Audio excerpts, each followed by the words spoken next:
Hello friends, engineering mechanics के next lecture में आप लोगों का स्वागत है। जैसा कि हम लोग पढ़ते आ रहे हैं इस टाइम फ्रिक्शन के बारे में, चैप्टर नंबर 2 हमारा फ्रिक्शन चल रहा है। तो फ्रिक्शन में हमने पिछले लेक्चर में जैसा कि हम लोगों ने पढ़ लिए हैं कि स्टैटिक फ्रिक्शन और डायनेमिक फ्रिक्शन में क्या डिफरेंस है, और वहां पे हमने रोलिंग फ्रिक्शन और स्लाइडिंग फ्रिक्शन की भी बात की थी। तो आज हम बात करने वाले हैं उसके आगे का कि हमारा स्टैटिक फ्रिक्शन, डायनेमिक फ्रिक्शन और काइनेटिक, ये रोलिंग और स्लाइडिंग फ्रिक्शन जो डायनेमिक में हमारे पार्ट बन के आते थे, क्लासिफिकेशन जो हम लोगों ने किया था, तो उसको हम ग्राफ से कैसे दिखाएंगे, क्योंकि हमने पिछले लेक्चर में ग्राफ के बारे में बात नहीं किया था। तो हम ग्राफ के बारे में जानेंगे और कुछ फॉर्मूलों को भी हम डिराइव करेंगे कि हाँ, फॉर्मूले रिलेशन क्या बनते हैं। तो बिना देरी के हुए आज के लेक्चर को चलिए स्टार्ट करते हैं। देखिए, हम बात करते हैं जब किसी ग्राफ को बनाने के लिए, मतलब कि हमें अगर किसी बीच में ग्राफ खींचना है, किसी दो चीजों के बीच में ग्राफ खींचते हैं, क्यों? क्योंकि ग्राफ का मतलब ही यही होता है कि हम इसके रिस्पेक्ट, मतलब किसी एक के रिस्पेक्ट में दूसरे की हम बात करते हैं कि दूसरा चीज हमारा उस पर डिपेंड कैसे है। तो जब हम फ्रिक्शन की बात करते हैं तो हम जानते हैं कि फ्रिक्शन जो हमारा होता है वो हमारा फोर्स पे डिपेंड करता है। कौन सा फोर्स? जो हम अप्लाई फोर्स लगाते हैं। ओके, इसका क्या मतलब है कि हमने बात किया था कि अगर हम अप्लाई फोर्स लगाएंगे तो हमारा फ्रिक्शन जनरेट होगा। फ्रिक्शन कोई हम लगा नहीं रहे हैं, फ्रिक्शन हमारा जनरेट हो रहा है। किसके कारण? फोर्स लगाने के कारण। ओके, फ्रिक्शन हमारा एक रिस्ट्रिक्शन फोर्स जो जनरेट हो रहा है, वो फोर्स, अप्लाइड फोर्स हमने जो लगाया है वही एक उससे जनरेट हो रहा है। तो आज हम ग्राफ की, जब हम यहाँ पे बात कर रहे हैं ग्राफ की, तो ग्राफ की जब हम बात करते हैं तो दो चीजों की बात करते हैं कि किसके किसके बीच में ग्राफ खींचना है। ओके, तो सबसे पहले हम जब फ्रिक्शन देखते हैं तो वहां पर हमारा दो चीज आती है कि किसके किसके बीच में ग्राफ खींचना है। तो वहां एक हमारा आ जाता है फ्रिक्शनल फोर्स, और दूसरा आता है हमारा अप्लाइड फोर्स, कि हमने फोर्स लगाया और उसके रिस्पेक्ट में हमारा फ्रिक्शन कितना मिला। तो ग्राफ देखते हैं, आइए।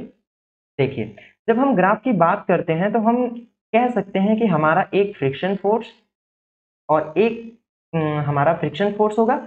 ये मान लो कोई हमारा एक फ्रिक्शन फोर्स है। ओके, ये फोर्स जो हमने लगाया ये हमारा कोई एक फ्रिक्शन फोर्स है। Okay, friction force. और इस साइड में जो हमने लगाया, दूसरी साइड में, ये हमारा कोई अप्लाइड फोर्स है। Applied force.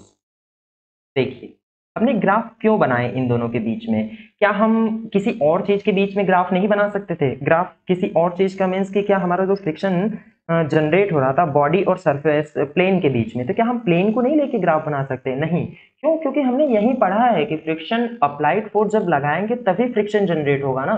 तभी तो, यही तो कंसेप्ट है ना हमारा कि अप्लाइड फोर्स हमने लगाया और वहां पे फ्रिक्शन हमारा जनरेट हुआ।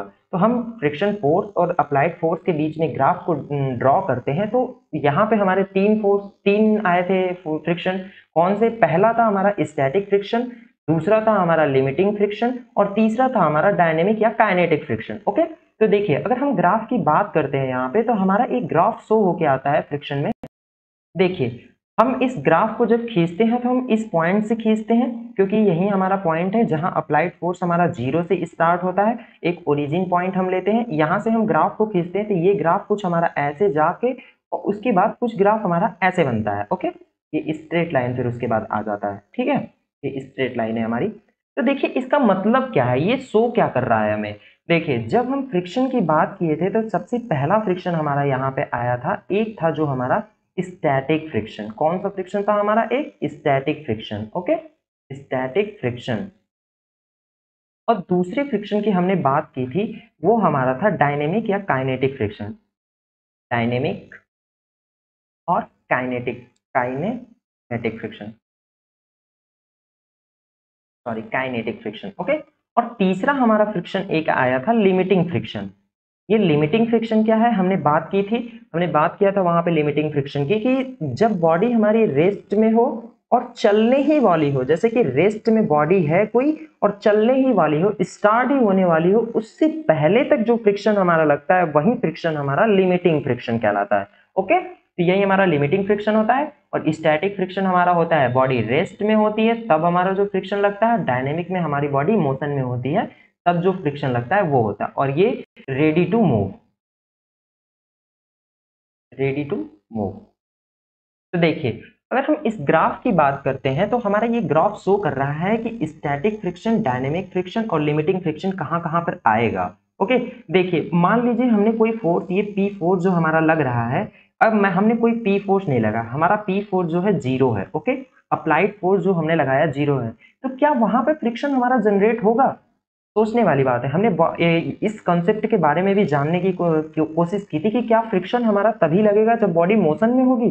तो हमने पिछले लेक्चर में पढ़ा था कि नहीं, फ्रिक्शन हमारा जब मोशन में होगी बॉडी तब नहीं लगेगा, जब फ्रिक्शन हमारी बॉडी रेस्ट में रहेगी तब भी फ्रिक्शन जनरेट हो सकता है, बिल्कुल हो सकता है। देखिए कैसे, इस सरफेस पे हमने कोई फोर्स पी लगाया, पी फोर्स लगाने के कारण अब कोई ना कोई तो इस बॉडी पे इम्पैक्ट पड़ रहा होगा ना, इम्पैक्ट जो पड़ रहा है उसके कारण कोई ना कोई फ्रिक्शन जनरेट हो रहा होगा, तभी तो वो बॉडी रेस्ट में है, नहीं तो मूव तो करती।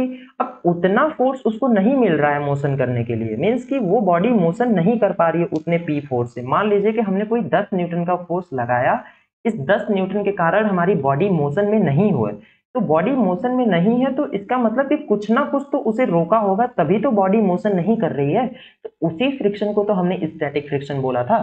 तो देखिए, अगर हम पी फोर्स को जीरो करते हैं तो फ्रिक्शन हमारा कोई जनरेट नहीं होगा। क्यों? क्योंकि फोर्स बॉडी हमारी रेस्ट में बिल्कुल है, उस पर कोई इंपैक्ट ही नहीं पड़ रहा है। तो यहाँ पे जो हमारा ये पॉइंट है, यहाँ पे हमारे फोर्स पी फोर्स जो है जीरो है, इसलिए यहाँ पे फ्रिक्शन फोर्स भी हमारा जीरो है, इसे ओ मान लेते हैं, ओरिजिन पॉइंट। अब देखिए, अगर हम अप्लाइड फोर्स को बढ़ाते जाते हैं, मान लीजिए ये कोई हमारी एक पॉइंट है, इस पॉइंट पे हमने पी फोर्स मान लीजिए यहाँ पे हमने कोई एक लगाया, तो देखिए अगर हम इस पी फोर्स को लगा रहे हैं तो हमें फ्रिक्शन भी मिल रहा है। कैसे? देखिए इतना फ्रिक्शन मिल रहा है, ओके, ये हमारा इतना फ्रिक्शन मिल रहा है। तो ये जो हमारा मिल रहा है ये हमारी फ्रिक्शन लाइन को शो हो रही है, ये हमने अप्लाइड फोर्स की लाइन को शो किया है, ओके। तो मतलब कि जैसे जैसे हम फोर्स को बढ़ा रहे हैं हमें फ्रिक्शन भी मिल रहा है, ओके। तो जैसे जैसे फोर्स को बढ़ा रहे हैं वैसे वैसे फ्रिक्शन मिल रहा है। बट एक पॉइंट ऐसा आता है कि हमने फोर्स लगाया और बॉडी मूव करने ही वाली होती है, तो वो कौन सी वैल्यू, वो कौन सी पॉइंट है हमारी? देखिए, अगर हम उस पॉइंट की बात करते हैं तो वो पॉइंट हमारा ये है, इसे हम लिमिटिंग पॉइंट लिमिटिंग फ्रिक्शन बोल सकते हैं या लिमिटिंग पॉइंट बोल सकते हैं। इस पॉइंट को हम लिमिटिंग पॉइंट बोलते हैं और इस पे लगने वाले फोर्स को हम बोल सकते, फ्रिक्शन फोर्स को बोल देते हैं लिमिटिंग फ्रिक्शन। इस पॉइंट को बोल सकते हैं हम लिमिटिंग फ्रिक्शन, ओके। देखिए कैसे, देखिए यहां तक तो हमने लगाया, बॉडी यहां तक हमारी रेस्ट में है। अगर हम इसी ग्राफ को देखिए, यहां तक हमने फोर्स लगाया, इस पॉइंट से हम यहां तक गए, हमने यहां तक फोर्स लगाया, ये हमारी कोई फोर्स मान लीजिए P2 है, यहां तक हमने कोई फोर्स लगाया और यहां तक बॉडी स्टार्ट हो गई चलना। इससे पहले बॉडी हमारी रेस्ट में थी, ये जो हमारी लाइन, ये जो हमारा पोर्शन है ये हमारा रेस्ट में है, बट यहां से हमारी बॉडी चलना स्टार्ट कर देती है। तो यहाँ पे जो चलना स्टार्ट करती है, चलने के बाद तो हमारी बॉडी काइनेटिक फ्रिक्शन जनरेट हो रहा है ना वहां पे, क्योंकि हमने यही कहा है मोशन में जब बॉडी होगी तो वहां पे हमारा फ्रिक्शन जो जनरेट होगा वहां पे काइनेटिक फ्रिक्शन होगा। बट उससे पहले स्टैटिक होगा, और स्टैटिक और काइनेटिक फ्रिक्शन के बीच में जो फ्रिक्शन हमारा जनरेट होता है उसे हम बोलते हैं लिमिटिंग फ्रिक्शन। तो इस पॉइंट को हम लिमिटिंग फ्रिक्शन बोल सकते हैं, बिल्कुल बोल सकते हैं। इस पॉइंट को हम लिमिटिंग फ्रिक्शन बोल सकते हैं, क्यों? क्योंकि यहां से बॉडी हमारी मोशन करना स्टार्ट कर दी है। इस पॉइंट को हम बोलते हैं लिमिटिंग फ्रिक्शन। फिर उसके बाद देखिए हमारी ये जो होता है, ये हमारी होती है काइनेटिक मोशन करती है, मीन्स की बॉडी हमारी एक कांस्टेंट वेलोसिटी से मोशन करने लगती है, तो जिसे हम काइनेटिक फ्रिक्शन बोल देते हैं। कि मतलब उसके बाद जो फ्रिक्शन हमारा जनरेट होता है ना, तो वो फ्रिक्शन एक कांस्टेंट फ्रिक्शन होता है। कांस्टेंट फ्रिक्शन मतलब कि एक, जैसे कि अब हमारा 10 न्यूटन का फ्रिक्शन जो फोर्स जनरेट लगाया हमने, उसके कारण जो फ्रिक्शन जनरेट हो रहा है, तो बॉडी कंटिन्यूअस उसी फ्रिक्शन से चलती चली जाएगी, तो वो उस फ्रिक्शन को हम बोलते हैं डायनेमिक फ्रिक्शन, ओके। आइए एक बार फिर से इसे ग्राफ से समझते हैं अच्छे से थोड़ा। देखिए हमने ग्राफ खींचा था एक फ्रिक्शन फोर्स और एक हमारा था अप्लाइड फोर्स के बीच में हमने ग्राफ खींचा था। तो ये हमारा कोई अप्लाइड फोर्स है P और ये कोई हमारा एक फ्रिक्शन फोर्स F है, ओके। तो हमने ग्राफ जो खींचा था तो हमने कहा था कि ये ग्राफ हमारा इस पॉइंट से स्टार्ट हो रहा है, इस पॉइंट से कुछ ऊपर तक जा रहा है, जिसे हम स्टैटिक पोजीशन कहते हैं, स्टैटिक फ्रिक्शन कह रहे हैं, और एक पॉइंट मिल रहा है जहां से फिर ये लाइन हमारी डाउनवर्ड की तरफ आ रही है, फिर उसके बाद स्ट्रेट मोशन कर रही है यहाँ से, ओके, यहाँ पे स्ट्रेट लाइन बन रही है। तो यहाँ पर हम जब रिप्रेजेंट करते हैं इसे, तो इसे हम बोलते हैं limiting friction, limiting friction, okay. और इसे हम जब अगर कंडीशन की बात करें तो इसे हम कहते हैं, यहां से इसके बाद की कंडीशन जो होती है इसे हम कहते हैं काइनेटिक कंडीशन या फिर काइनेटिक मोशन या फिर काइनेटिक कंडीशन बोल सकते हैं। और इसे इसके इधर की तरफ जो बोलते हैं तो इसे हम बोलते हैं स्टैटिक। ओके, काइनेटिक या फिर यहाँ पे हम डायनेमिक भी लिख सकते हैं, डायनेमिक। ओके, अब दूसरी बात यही समझने वाली हमारी है कि अगर हम इसी में ऊपर की तरफ देखें तो ये हमारा इस पॉइंट पे जो आ रहा है, इस पॉइंट पे, इसे हम बोल रहे हैं, इस पॉइंट को हम बोल रहे हैं limiting friction. Okay, limiting friction. But इससे नीचे की जो हमारी फ्रिक्शन आ रही है इसे हम बोल रहे हैं, इस फ्रिक्शन को बोल रहे हैं हम लिमिटिंग फ्रिक्शन पूरा, क्योंकि ये मैक्सिमम हमारा है ना लिमिटिंग फ्रिक्शन। और उसके बाद जो हमारी इधर की फ्रिक्शन आ रही है, ये जो फ्रिक्शन है, इस लाइन को हम जो शो कर रहे हैं तो यहाँ पे हमारा आ रहा है kinetic friction. Okay, kinetic friction और लिमिटिंग फ्रिक्शन। तो ये जो लाइन हमारी शो हो रही है ना, यहाँ से लेके ओ पॉइंट से लेके ए पॉइंट तक जो लाइन शो हो रही है इसे स्टैटिक फ्रिक्शन के कहते हैं। और यहाँ पे बॉडी हमारा मोशन करना स्टार्ट कर देती है तो इसे हम काइनेटिक फ्रिक्शन कहते हैं, और ये हमारा हो जाता है लिमिटिंग फ्रिक्शन। ओके, अगर हम काइनेटिक फ्रिक्शन की बात करें तो इसे हम एफ के से डोनेट करते हैं, लिमिटिंग फ्रिक्शन की बात करें तो एफ एल से डोनेट करते हैं, और स्टैटिक की बात करें इसे हम कहते हैं एफ एस। ओके, देखिए जब हम इस कंडीशन की बात करते हैं कि हमारा यहाँ लिमिटिंग फ्रिक्शन, काइनेटिक फ्रिक्शन और स्टैटिक फ्रिक्शन, तो क्या हम ये कह सकते हैं कि स्टैटिक फ्रिक्शन की जो वैल्यू होती है मैक्सिमम कब होगी? जब स्टैटिक फ्रिक्शन जो है हमारा, स्टैटिक फ्रिक्शन की वैल्यू मैक्सिमम कब होगी? कब होगी आप ही सोचिए। देखिए यहाँ से बॉडी मोशन करना स्टैटिक में है, यहाँ तक अभी भी स्टैटिक है, यहाँ पे स्टैटिक है, यहाँ भी स्टैटिक है, बट यहाँ पे जब लिमिटिंग फ्रिक्शन की बात करते हैं तो यहाँ से मोशन करना स्टार्ट कर देती है। तो हमारे हम ये कह सकते हैं कि स्टैटिक फ्रिक्शन की वैल्यू मैक्सिमम तभी होगी जब लिमिटिंग फ्रिक्शन पे पहुंच जाएगी। ओके, क्योंकि लिमिटिंग फ्रिक्शन के बाद तो हमारा मोशन करना स्टार्ट हो जा रहा है ना, तो यहाँ तक जब पहुंच रही है बॉडी, यहाँ तक जब हमारा फ्रिक्शन पहुंच रहा है तो वो स्टैटिक फ्रिक्शन की मैक्सिमम वैल्यू को शो कर रहा है। ओके, एक चीज इसमें और कंसीडर करने वाली चीज है कि क्या हमने ग्राफ को, देखो कहीं कहीं किसी बुक में हमारा ग्राफ दिया रहता है, ये ऐसे जाता है और डायरेक्ट डाउनवर्ड 90 डिग्री यहाँ से मतलब बना के परपेंडिकुलर बिल्कुल यहाँ से डाउनवर्ड, फिर उसके बाद ऐसे होता है। क्या ये ग्राफ सही है? क्योंकि हम वेलोसिटी और एक्सेलरेशन का डायग्राम जब देखते हैं मोशन में, तब भी हमारा ऐसा ही कुछ बनता है कि अगर हमारा ये ग्राफ है तो ऐसे जाता है, फिर उसके बाद ऐसे बन जाता है, फिर ऐसे आता है। एक्सेलरेशन का ग्राफ हमारा कुछ ऐसे ही बनता है। तो क्या ये ग्राफ हमारा सही है? इस ग्राफ की अगर बात करें, क्या ऐसे सही है या फिर ये ग्राफ हमारा सही है, या फिर हम इसी ग्राफ को कहें कि ऐसे सही है? इस ग्राफ को हम ऐसे बना सकते हैं जो हम यहाँ पे बनाए हैं। देखिए सबसे इंपॉर्टेंट चीज यहाँ पे समझने वाली ये है कि जब हम किसी ग्राफ को बनाते हैं, अगर हम कहीं पर मोशन रेस्ट से मोशन या फिर मोशन से रेस्ट की बात करते हैं, तो हमारा जो ग्राफ बनता है वो इस तरह का बनता है, ऐसा ग्राफ बनता है। क्यों? अगर मान लीजिए आपको बाइक चलाने को दे दिया जाए, तो आप बाइक को जब स्टार्ट करते हैं तो क्या वो बाइक 0 वेलोसिटी से डायरेक्ट 10 वेलोसिटी पे चलने लगती है, 10 मीटर पर सेकेंड से चलने लगती है? नहीं, ऐसा होता है? नहीं, ऐसा नहीं होता। क्यों? क्योंकि वेलोसिटी धीरे धीरे बढ़ती है, चाहे कोई भी चीज हो, अगर मोशन हम उसको दे रहे हैं तो डायरेक्ट वो मोशन हमारा 0 से डायरेक्ट उस पर नहीं पहुंचेगा। हाँ, हमें नहीं पता चलेगा, बट वो कुछ माइक्रो सेकेंड या फिर कुछ ना कुछ तो लेगा जो उस वेलोसिटी को कवर करता चलेगा, धीरे धीरे बढ़ता चलेगा या धीरे धीरे घटेगा। ओके, फास्ट ही घटेगा, बट अगर उसे हम एनालिसिस करें तो वो हम ग्राफ में डायरेक्ट शो नहीं करते हैं। तो इसलिए हम जब ग्राफ को शो करते हैं तो हम इस ग्राफ को थोड़ा सा यहाँ पे डायरेक्ट यहाँ नीचे ना लाके थोड़ा सा ऐसे इंक्लाइन पे नीचे लाते हैं। ओके, तो ये हमें ये समझ में आया है कि स्टैटिक फ्रिक्शन, लिमिटिंग फ्रिक्शन और डायनेमिक फ्रिक्शन कहाँ कहाँ तक होता है। ओके, आइए अब थोड़ा सा हम इस पे फॉर्मूले को देख लेते हैं कि फॉर्मूला हमारा क्या है।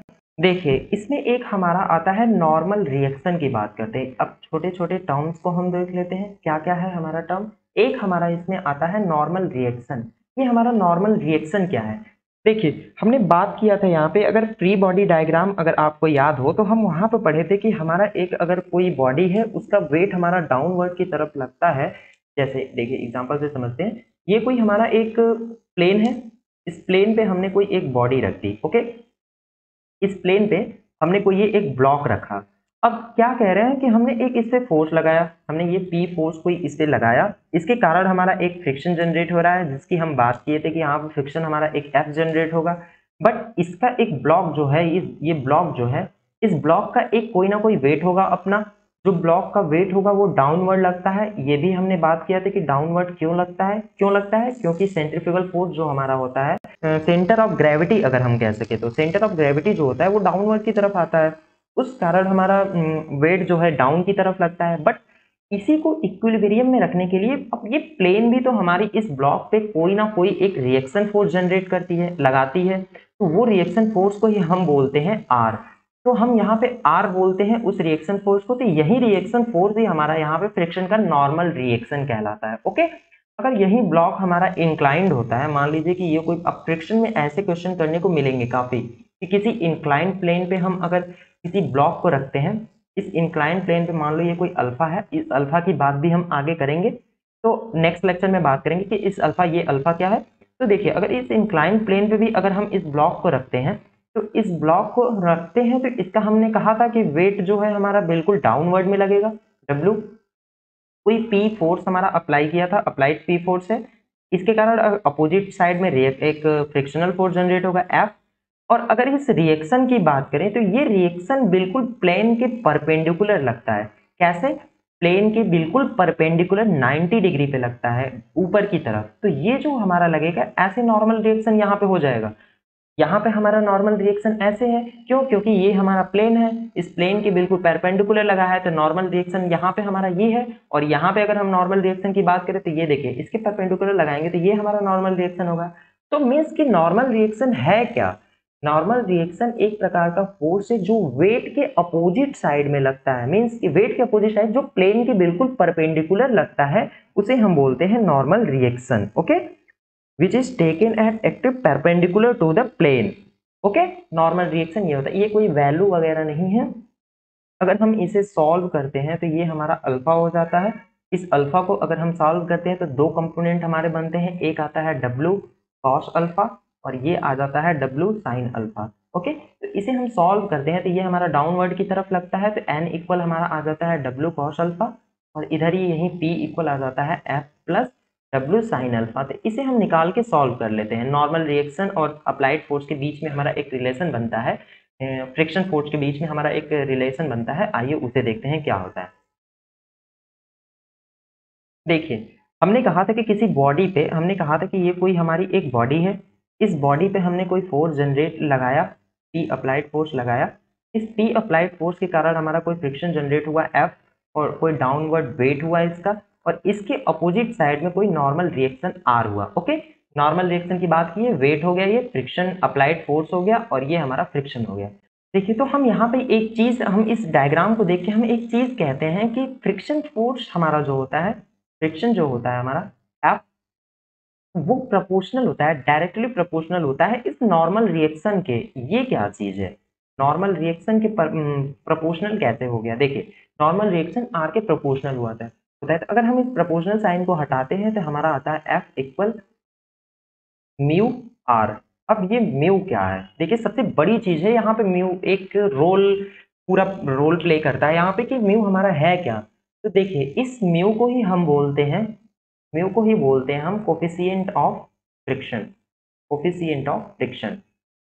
ओके, इस म्यू को हम बोलते हैं कोफिशिएंट ऑफ फ्रिक्शन। इसकी कोई डायमेंशन नहीं होती, कोई यूनिट नहीं होती है। ओके, कोफिशिएंट ऑफ फ्रिक्शन होता है। अगर हम यहाँ से म्यू निकालते हैं तो म्यू इक्वल आता है हमारा एफ अपॉन आर।